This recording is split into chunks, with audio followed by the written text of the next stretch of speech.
Vickie Dawn Jackson was a sweet, caring nurse with hair tied up in a clean ponytail and a bright smile on her face. She would care for her patients and deal with their traumas without ever complaining, until one day, the dedicated nurse decided to make a slight change in her professional duties.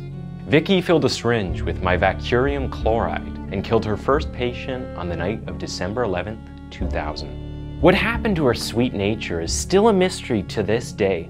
The residents of Nocona swore to God that Vickie was the most polite, soft-spoken girl in town. They never sensed that a serial killer was living amongst them. So, what happened to the top-rated nurse of Nocona General Hospital? What circumstances made her so bold that she would kill patients mercilessly, one by one, until caught by the police? Welcome back to Twisted Minds. My name is James, and today we're going to be deep delving into the case of Vickie Dawn Jackson.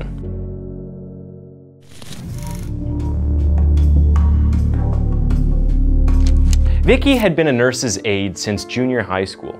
Her inspiration, Florence Nightingale, was the reason for her chosen profession. Vickie, as a nurse, was always determined to look clean. She would dye her hair and tie it up in a neat ponytail. According to her, patients like nurses who smell good, so she would bathe herself in cheap perfume that she would buy on sale at Walmart. Her cheerful personality and caring nature made her stand out as a nurse. The seniors and the staff at Nocona General Hospital would applaud Vickie for being so selfless to her patients. While Vickie was succeeding in her career, her personal life was an utter mess. Vickie was like a wallflower in her town. Nobody noticed her unless she started a conversation. In her early years of nursing, Vickie would change into jeans and a tube top occasionally on weekend nights to walk down the street near a car wash next to Dairy Queen where high school kids hung out. She would stand there for a while, waiting for one of the boys to ask her out. One of the victim's relatives, Nicole Atterbury, saw Vickie standing alone near the car wash in her weekend clothing, clearly looking for a mate but failing to do so. But Vickie was determined to get noticed, and thanks to her good luck, she was approached by one man on a fine afternoon who was 5 years older than her. His name was Johnny McLaughlin, a construction worker who met Vickie at a Nocona game room where she would play Miss Pac-Man. To Vickie's joy, the man called her cute and later convinced her parents that Johnny was her true love. Perhaps it was a head over heels moment for her, or just downright desperation, but she got married to Johnny very quickly in front of a justice of the peace. The marriage ended within a year and things went downhill for Vickie from this point onward. The elements of nature or nurture play a role in turning a perfectly normal person into a vile predator. A person is more likely to react violently in a situation if they were raised in a violent environment. But nature also plays a significant role in shaping a personality. People with personality disorders and severe inferiority complexes are more likely to play happy but wait for the right moment to show their complexes to others by inflicting harm on them. Surprisingly, Vickie's early life with her parents was just as mundane as any other American kid. She came to Nocona along with her family from Indiana. Her brother suffered from asthma, which became a reason for Vickie's family to move to Texas, where a drier climate would make his sickness bearable. The family bought a quiet, ramshackle house on Henrietta Street, which is located in the eastern part of Nocona. Vickie's family worked hard to make ends meet. Her father worked as a self-employed mechanic, while her mother worked double shifts as a chef at Nocona Nursing Home. Life was pretty hard for them, but the family had no significant issues besides financial strains. But Vickie dreamt of more than a family living in a tiny house. She desired to be noticed and appreciated by other people. Vickie wanted to be a famous, pretty girl who was desired by every man in the small town of Nocona. When she failed to impress people with her looks, she tried another strategy to make men fall in love with her. Vickie would become a seemingly empathetic person who had a sweet, caring personality. She found her first job in a nursing home's laundry room. Vickie volunteered to contribute to the family's finances and worked after school hours to make ends meet. In her junior year of high school, she was promoted to nurse's aide at Nocona Nursing Home, where she would become a bright, optimistic personality who had everyone's back. She took care of patients with the utmost generosity. Vickie made patients' beds, bathed them, and gave them enemas. She moved the patients in their beds to prevent them from getting bed sores. Most of the patients at the nursing home suffered from dementia or other ailments and would scratch her, bite her, and sometimes even spit at her. But the bright and shiny little Vickie, as she was at that time, would never take revenge or even utter a single bad word about them. As bright as an angel, the residents of Nocona said these words while describing Vickie. No one thought that behind a bright smile hides a dark face that could take lives. Everyone in the town and the hospital would praise Vickie for her hard work and dedication to her job. But the appreciation was limited to her work. Vickie was not famous among men and would often be rejected or ignored throughout her life. However, she was a dedicated nurse, as people claimed. Vickie Dawn Jackson was not working just to receive a paycheck. According to several staff members and nurses at Nocona Nursing Home, Vickie was sincere in her service. She was there for her patients, and there was a genuine presence. Patients at nursing homes are always lonely, but Vickie, the savior, would listen to their sad stories and comfort them. She took pride in her career and worked hard to be the best nurse in Nocona.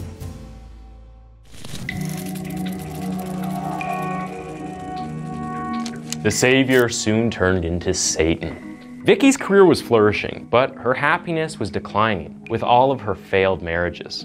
The next time Vickie would get married would be soon after graduating high school. Right after her divorce from Johnny McLaughlin in May 1984, she moved back to her parents' house and graduated high school. Then she went on to work full-time at the nursing home and aspired to become a licensed vocational nurse, also known as LVN. Within 6 months of graduating high school, Vickie became pregnant by a man named Leroy Carson, a self-employed mechanic. While working at the nursing home, Vickie began to save up money to enroll in the nearby junior college to fulfill her dreams. But it seemed like fate had other plans for her. While in prison, Vickie gave an interview to Skip Hollingsworth of Texas Monthly, saying, "Leroy told me he loved me, and I believed him."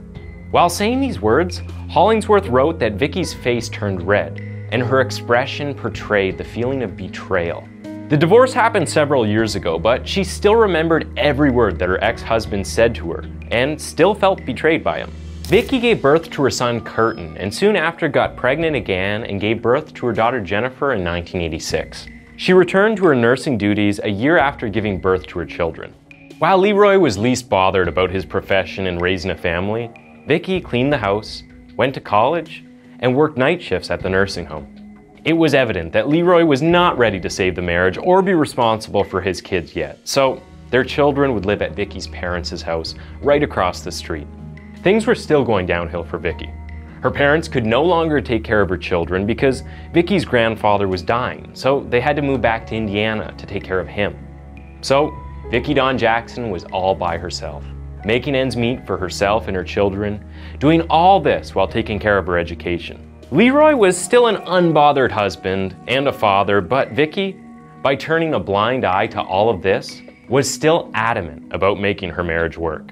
True Story is a romance magazine that had all the dreams of Vickie in its glossy pages. The magazine was full of stories about romance and the ideal men that she dreamt of.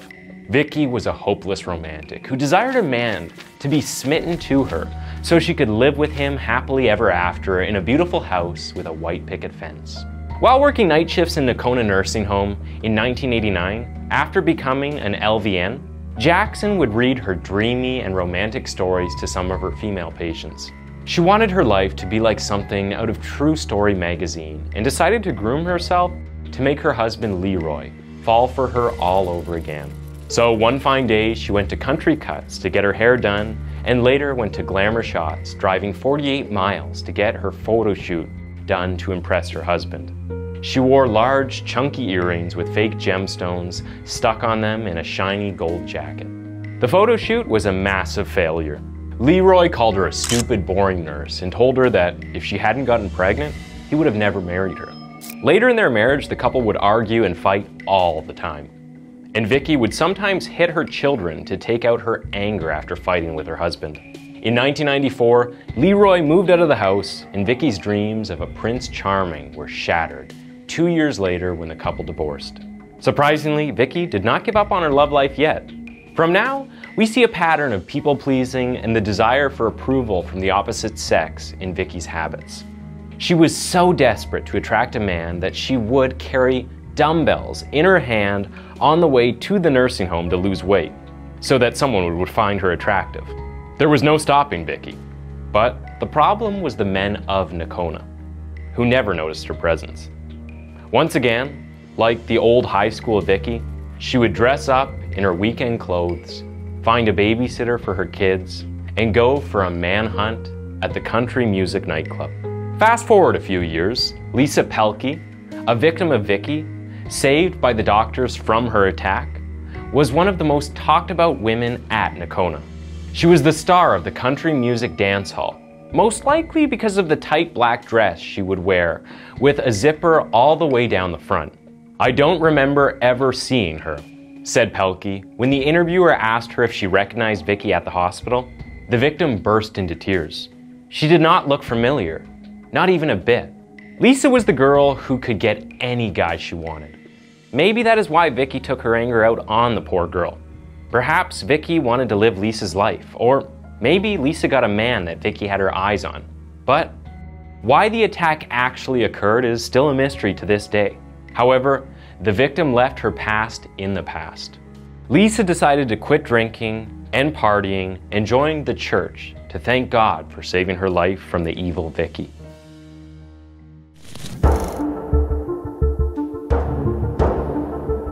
After Leroy left her, Vickie's hunt for another man began. She would dress up and go out with her friend to the nightclub. Finding a mate was a tricky task for Vickie. No one would ask her to dance with them, and no one would even offer to buy her a drink. Every man at the country music nightclub ignored her, and she would watch them dance with much prettier girls, like Lisa Pelkey, the entire night. Vickie's hunt for a partner ended when she decided to take matters into her own hands. One evening in May 1997, Vickie walked up to the next man who entered the bar and asked him to dance with her. This man was Kirk Jackson, 31 years old, 5 feet 3 inches tall, and a slightly balding from the middle of his head. Kirk worked as an aide at Nocona Nursing Home. Upon learning this, Vickie gleefully said, "This must be fate," and the two of them drunk danced to a slow Garth Brooks song, getting all tipsy and mellow. The couple must have been madly in love to get married just 2 months after they met, or perhaps it was another impulsive decision of Vickie, which she would later regret. On July 4th, Vickie and Kirk said their vows at a public park near Lake Nocona. The true story romance was becoming her reality. She redecorated her house and bought a new bed for Kirk so that he did not have to sleep in Leroy's bed.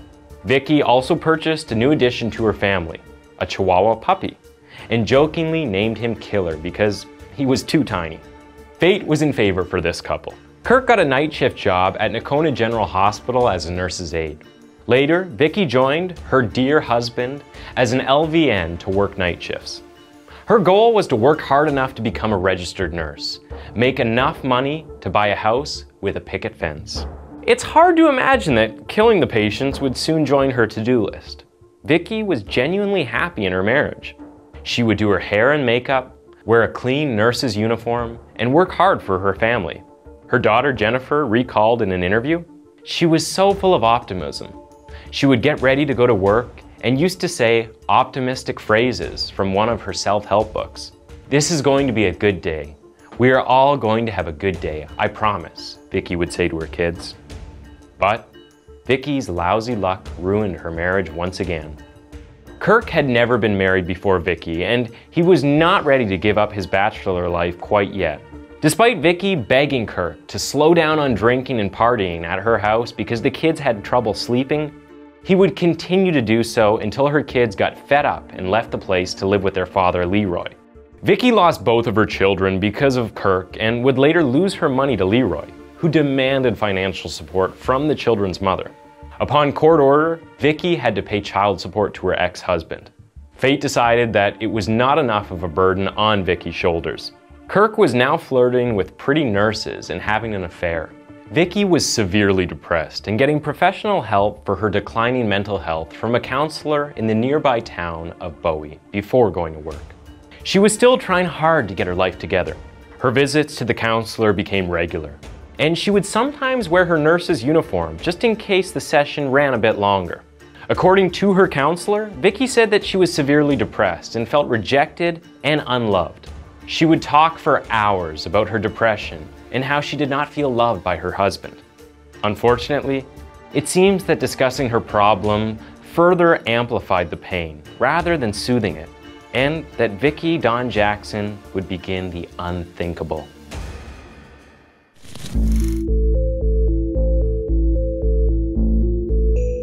The counselor did not find Vickie's depression alarming. Like any other small-town wife stuck with a terrible husband, Vickie's story was no different. The counselor simply suggested a book called Adultery, an Unforgivable Sin, after hearing that her husband was having an affair. Little did she know that a storm was about to wrap its arms around the residents of Nocona. Vickie was losing her temper. She could no longer hide her desire for vengeance behind her bright smile. Jennifer, her daughter, now 14, sensed that something was happening to her mother. She found Vickie sitting on the stairs outside the house, staring nowhere whenever she visited. On some days, Vickie would stir things in a pot, her mind a million miles away from the present. One day she kicked Killer the Chihuahua, which Jennifer admitted was the first time she had witnessed something like that. A baby-faced outside but hell inside, Jennifer said about her mother, who was a completely different person at home. In some interviews, Jennifer also admitted that Vickie would nag and yell at Leroy when they were together. She was a rough talker at home and had a bad habit of hitting the children, Leroy told a reporter in 2005. Seems like Vickie already started to show her true colors in front of her family before she attempted her first murder. When Curtis and Jennifer moved out of the house, it was mainly because of the fights that Kirk and Vickie would have on a daily basis. Kirk also started abusing both children, but Vickie turned a blind eye to the matter.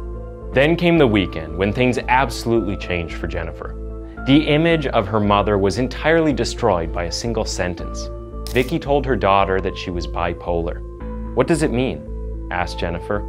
"It means I could kill you and get away with it," said Vickie.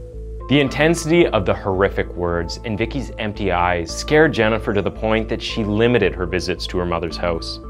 And when she had to visit, Jennifer would keep a baseball bat near her bed, just to be safe from her mother's evil intentions. Jennifer also told an interviewer that Vickie had lost a child in an argument with Kirk.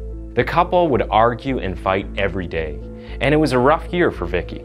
She lost custody of her children because their stepfather abused them, had a miscarriage because of a fight, and was going through severe depression because she felt rejected and unloved by her husband, who flirted with much prettier nurses right in front of her.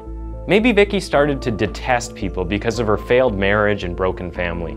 She was so desperate to live a real-life fairy tale that when her dream failed to come true, Vickie could no longer hide behind her happy mask and resented people for living a better life than her, to the point that she murdered her first patient on the night of December 11th, 2000.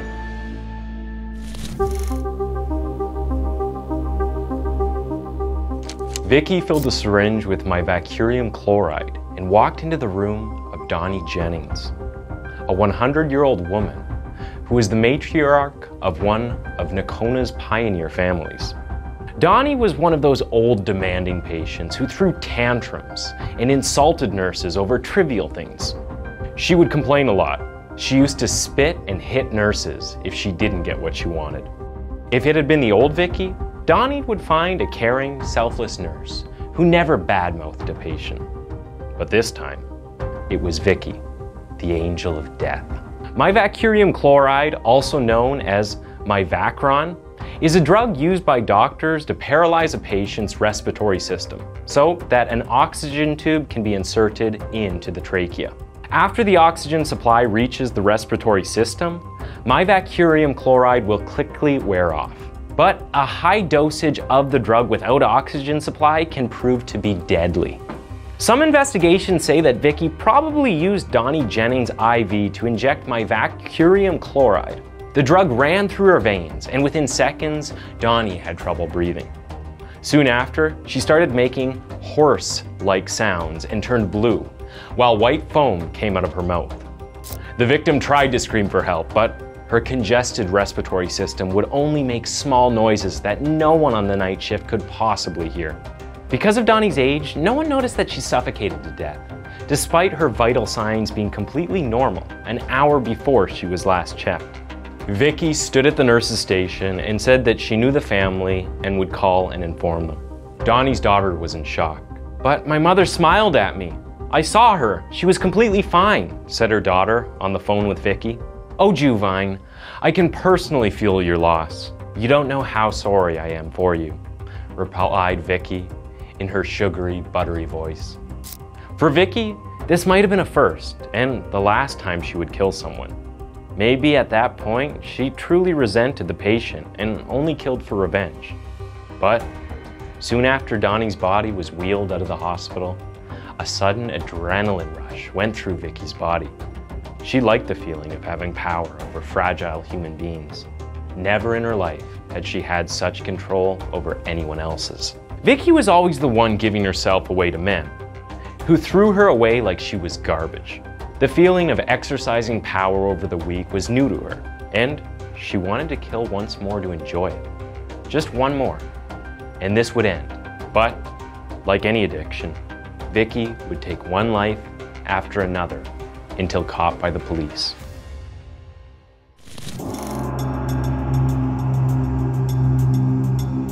The concept of dynamics of power is crucial to understanding this situation. Vickie did not kill her husband Kirk or other ex-husbands because they had more power over Vickie than she had over them. Rather, Vickie wanted to be accepted by her exes, who, in return, rejected her and threw her away. She could not avenge them because she felt inferior to them. Perhaps it was her inferiority complex that led her to give in to her evil desire. On the other hand, patients at Nocona General Hospital were utterly reliant on the nurse Vickie, who could inject poison into their veins without them ever knowing that it could kill them. So, she took advantage of her superiority over them and began to exercise her power in ways unimaginable to a regular person. Vickie's next target would be 87-year-old L.G. Hudson. He was admitted to the hospital because of a broken leg. At this point, Vickie has given up on her optimistic ideologies and embraced her true vile self. On December 20th, 2000, Vickie would inject LG with mivacurium chloride. At this point, Vickie had lost it. She was not ready to let go or forgive people for calling her names or making her feel small. Hudson's fault was that his son used to joke around with Vickie.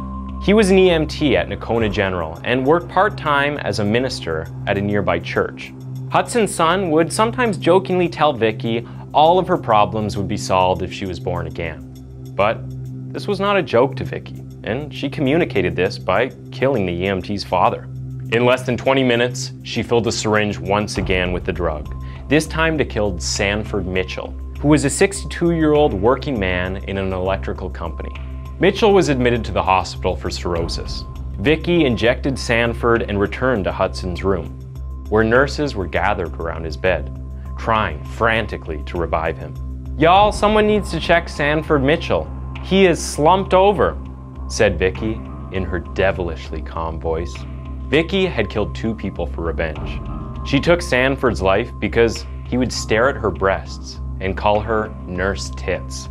From now on, Vickie would take revenge by killing every time a patient or their family bullied her, made fun of her, or even ignored her.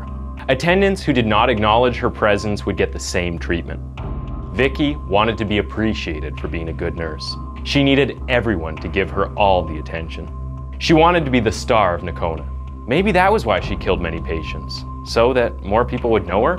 The Angel of Death is now on a killing spree, taking precious lives so boldly, but who would ever think a nurse like Vickie would give in to her satanic desires and kill patients one after another? Now that we look back on her murders, she attacked the weakest patients first, and then went on to take her revenge on young women, who luckily escaped the attacks. 4 days later, on December 25th, 50-year-old Barbara Atterbury was admitted to the hospital complaining of back pain. A few hours later, her respiratory system stopped working, and she died on the spot. A few hours later, another patient called Boyd Burnett, who was 87 years old, came to the hospital because he felt a bit disoriented. Without thinking for a second, Vickie quickly injected him with mivacurium chloride and called it a successful day. Both Boyd Burnett and Barbara Atterbury and their families knew Vickie personally. The families would laugh and make fun of her high school days when Vickie was on a desperate hunt for a partner. She would laugh it off with them, but deep inside, the bright and happy nurse was ready to ruin the happiness of both of the families. Vickie had killed 5 patients in a row, but no one at the hospital seemed to take notice. No patient who died in those 5 days had any history of respiratory disease. But because Vickie's targets were elderly patients, nobody questioned their cause of death just yet. However, other nurses were growing suspicious of Vickie's actions. But nobody can complain about her because her history of kind service toward the patients. The administration appreciated Vickie and often called her a good nurse. 5 days after the horrendous murders of Christmas Eve, Vickie found another target on December 29, 2000. James Gore, an 80-year-old man, was admitted to the hospital for aspirating food and was found dead due to difficulty breathing. About 7 hours later, Gertie Matthews, 79 years old, was admitted to the hospital for a urinary tract infection and dementia and lost his life because of the same reason. As the nurses tried to frantically revive both patients, Vickie stood at the back, celebrating her success silently. She never tried to pretend.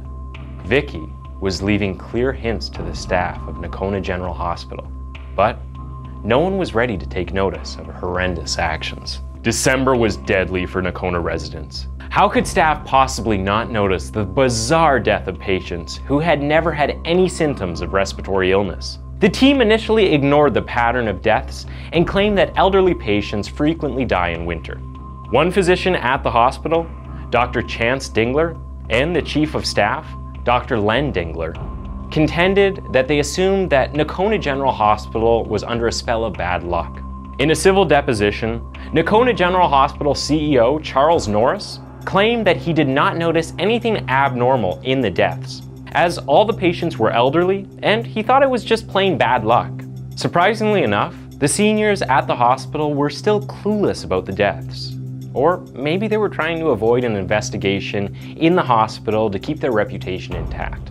With all of this going on, Nocona General Hospital released an advertisement. The administration was so satisfied with the way the hospital staff were working that they decided to advertise the incredible services of the hospital. The Nocona News featured the advertisement where all hospital staff were appreciated for offering quality service and being compassionate to the patients. Guess whose face was at the top of the ad? None other than the bright, gracious nurse, Vickie, pleasantly smiling with a tight ponytail and clean nurse's uniform. By the end of December, Vickie had taken 7 lives of weak and old patients. And in January, this once meek nurse would grow even bolder. Jimmy Ray Holder was a patient at the hospital, with his wife sitting beside him. Sometime later, a nurse entered the room and injected something into Jimmy's IV. Seconds after, he had trouble breathing and died in minutes before anyone could revive him. On the same day, 97-year-old Oma Weiler was sitting in her bed when Vickie entered her room and injected the same drug into her IV. Luckily, some nurses found Oma breathing heavily and were able to revive her. 4 days later, she was found dead in her room. This second time, Vickie was successful in her attempt. Suspicions were growing amongst the residents of Nocona, and some nurses were talking about the deaths as well. The night shift staff at Nocona General Hospital had been given the nickname Killing Crew, jokingly. However, they were uncomfortable with the weird situation of several deaths in a row. No one seemed to understand what was happening to the elderly of the town. These deaths were more than just mere bad luck, and the residents of Nocona were close to realizing that. On the night of January 11th, 2001, 2 more people died.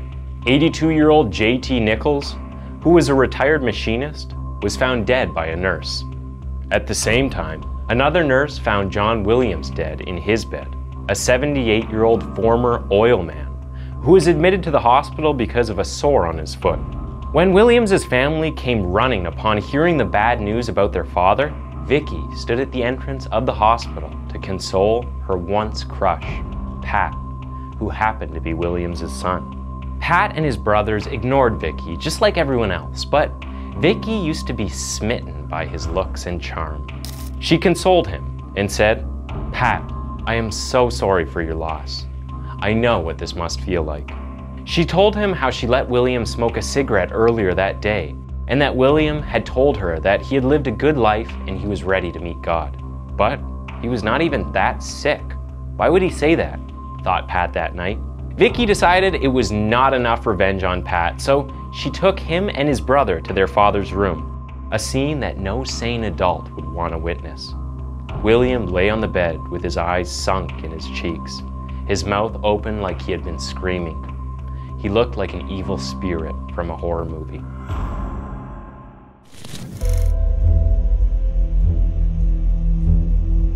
Vickie Dawn Jackson's revenge list was long and demanded her to be bolder with each murder.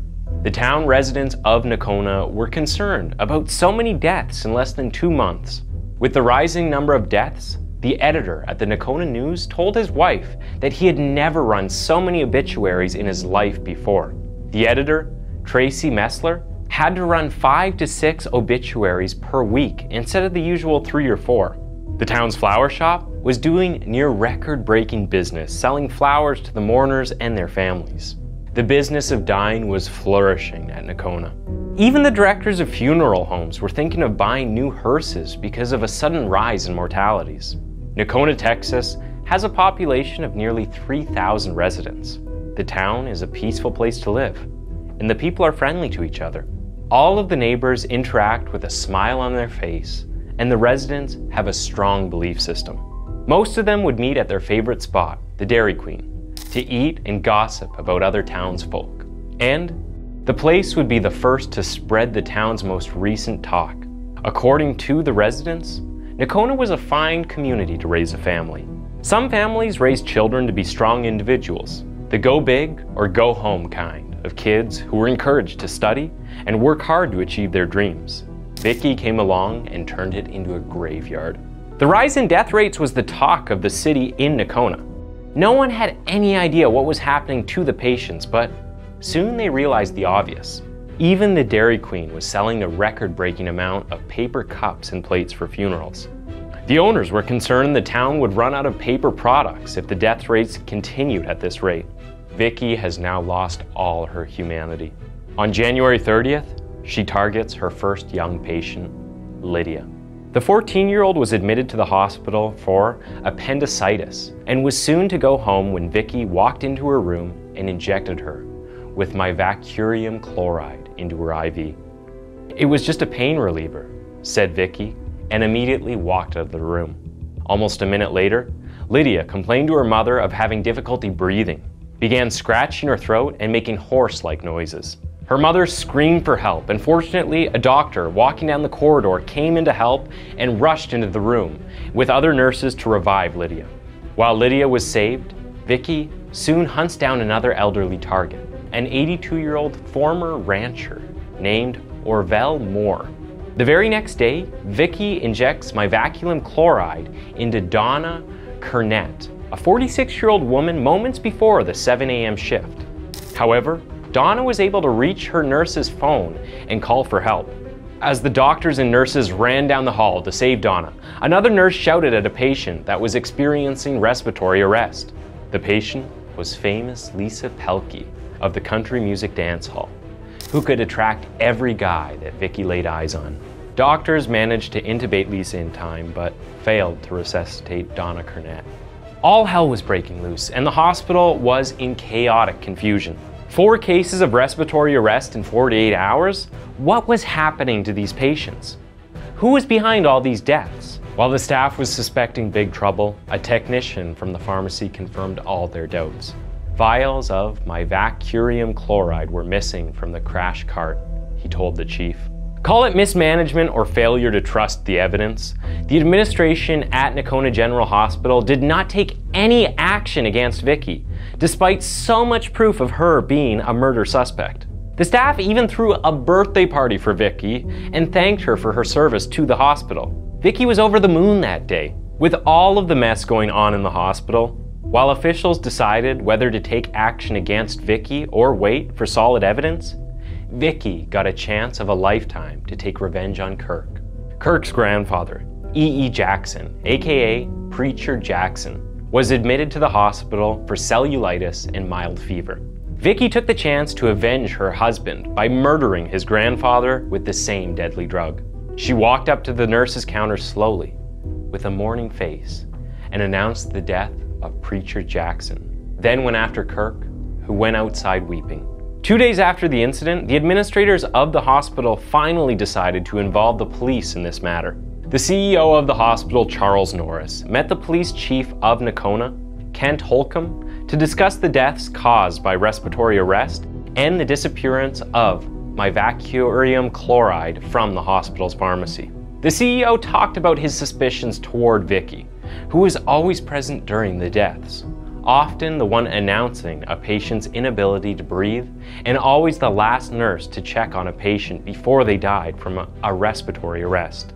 The police chief called the FBI and Texas Rangers to investigate the case further, as law enforcement cannot arrest a suspect based on little evidence. The hospital administrators could not fire Vickie for the same reason, but a camera was installed over the mivacurium chloride drug supply, hoping to catch Vickie in action.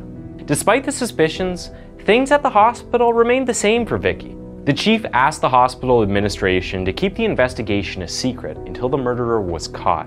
So life went on for Vickie as usual, until one day when she went to inject mivacurium chloride into another patient. Donnelly Reed, 61 years old, came to the hospital for post-polio syndrome. He was admitted and given some medications until he got better. Reed was preparing to leave the hospital when Vickie suddenly tried to change his fate. She entered his room, injected the drug into his IV, went to the nurse's station, and said that Mr. Reed was making horse-like sounds. This time, the circumstances were not in Vickie's favor. Reed was resuscitated, and when asked what had happened to him so suddenly, he replied, "A blonde-haired nurse came in to me and injected something in my IV." And then he explained how Vickie asked him if she could do anything else for him with a smile on her face before leaving the room. The investigations were underway, and 2 days after the attack on Reed, the police officers found a syringe in the trash can at Vickie and Kirk's house. The syringe was sent to be tested for traces of mivacurium chloride, and results came back positive. Both Kirk and Vickie were interviewed by law enforcement officers about the mivacurium chloride, but the couple denied any knowledge about the syringe, let alone the drug. The couple were fired from the hospital the very next day, although the staff had no doubt about Kirk, as he was the nurse's aide who had no authorization with drugs. The administration still claimed that it was still in the best interest of the hospital that both Kirk and Vickie were terminated. Although Vickie was fired, and the town was buzzing with talk of murder and how Vickie might be the one involved, she did not go into hiding. Vickie remained in her house and went on with her usual routine. She would buy her food from the Dairy Queen, talk to the neighbors, and answer their doubts about her. The bright and shiny mask of Vickie was still glowing on her face, but this time, the neighbors were scared of her. One day she ran into Pat Williams, the son of one of Vickie's victims. When Vickie said hello, Pat was too stunned to speak, and he later called his wife and told her how Vickie's mere hello made his blood run cold. If the town residents were so alarmed by Vickie, imagine the mental situation of the person living with her. Kirk was in a state of confusion and shock at the news. He would ask his friends if a woman could go mad after too many arguments. After Kirk saw the real face of his wife, he started having nightmares about her stabbing him with a needle. Kirk moved out of the house, telling his wife that he had trouble sleeping.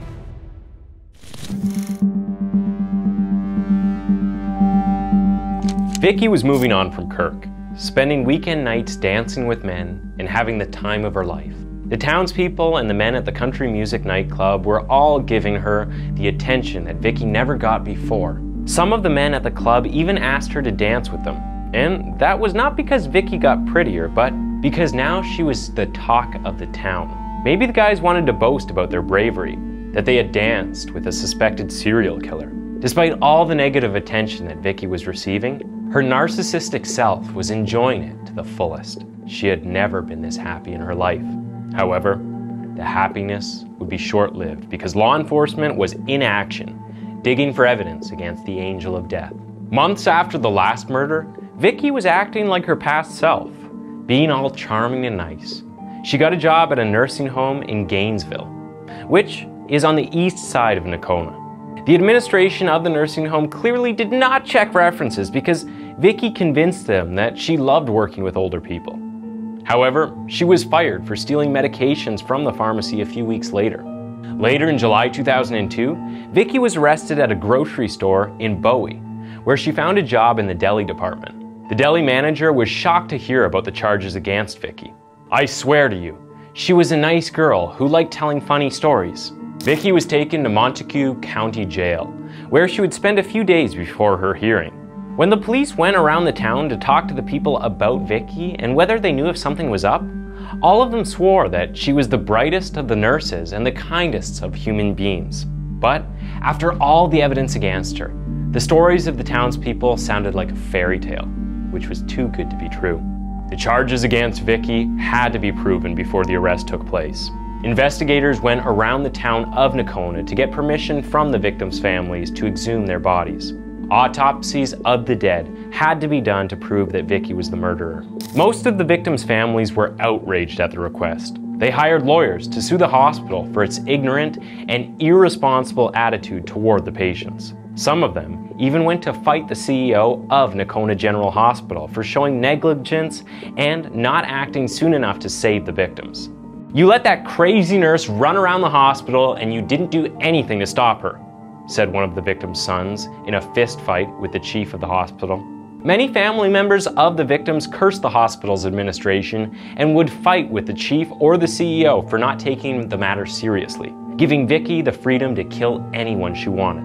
The autopsies came back positive for traces of mivacurium chloride in the respiratory system of the victims. And now there was solid proof against Nurse Vickie. Soon she would be arrested and tried according to the law. The police also went around to interview the nursing staff at the hospital to see if anyone had witnessed the atrocious actions of the angel of death. Now that people knew who killed the patients at the hospital, they realized Vickie's actions were alarming and no one seemed to notice. Almost all her victims were the people she knew: her neighbors, her crush's father, and her husband's grandfather. The townsfolk found it odd that the staff never got suspicious of her actions. She was killing people she knew very well and never tried to save them. Some people blame Vickie's actions on the hospital for showing extreme negligence. Linda, the 14-year-old teenage girl, was friends with Vickie's children. According to some rumors, she turned down Curtis when he asked her on a date. Most of Vickie's victims were grumpy old patients who would call her names or beat her.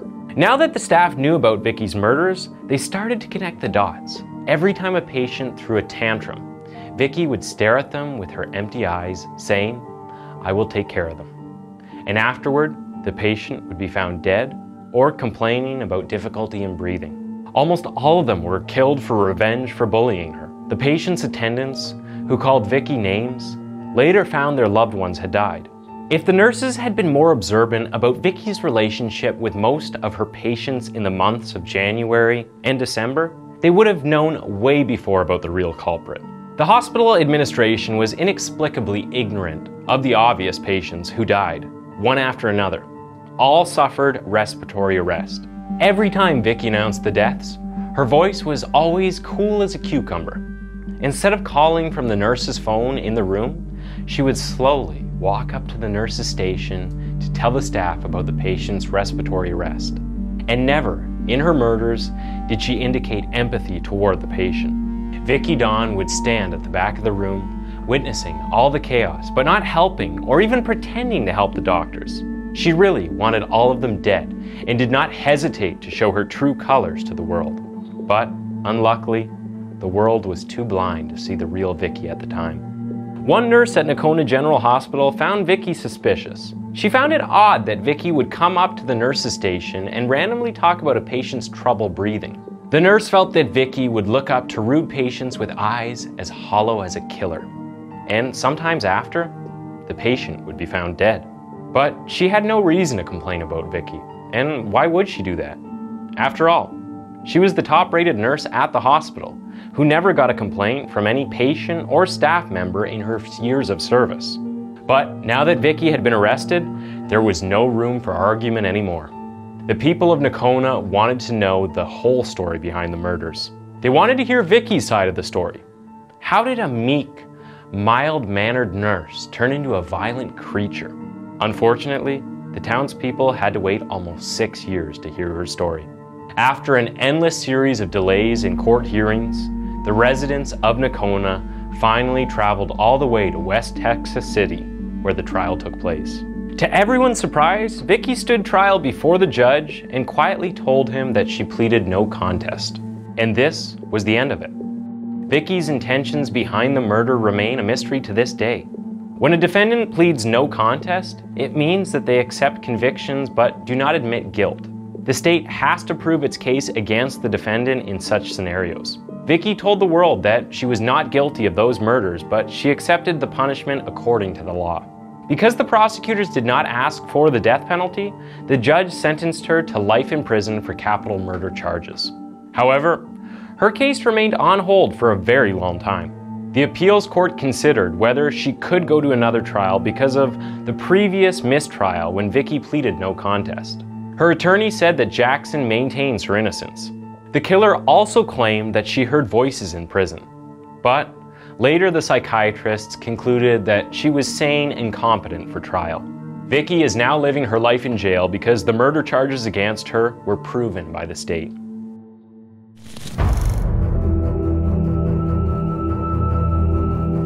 One of Vickie's fellow prison inmates told the media that Vickie showed no remorse toward the victims and their families. One day, her lawyer brought evidence of autopsies that might be used in court against her. She discussed it with the inmate, to which the inmate replied, "This must be hard for the families." "Screw those families," said Vickie, with no expression of guilt on her face. Vickie works in prison with other inmates in the field and picks vegetables. She lives an everyday prison life and aspires to work in the facility's infirmary. God save the prisoners from Vickie's desire to kill. Despite pleading no contest in front of the jury, Vickie still wanted the world to believe her innocence. She gave an interview in which she told the reporter that the murders were not committed by her and that she would never kill anyone.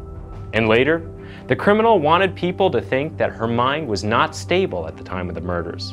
Vickie assumed that if she proved her innocence by acting mad, then the world would believe her. But this time, the world had seen her true colors. And the psychiatrist confirmed that she was completely sane when she committed the crimes. Even in prison, Vickie cares about her image in front of other people. Her narcissistic self takes the best of her.